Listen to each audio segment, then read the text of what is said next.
this is how we type for mass communication. Here I'm again with another video. In this, I'm going to show you how you can activate floating home button or touch button. So in this case, you have to go to setting option.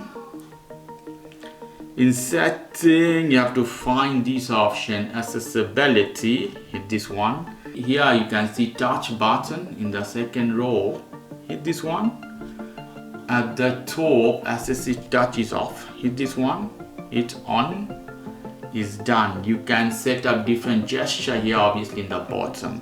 So this is the way you can activate, very simple. Now we can see the floating home button. You can do many things, you know, volume up, volume down, whatever.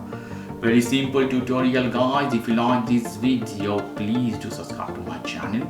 Like this segment, please give me a thumbs up. Take care till then, boy.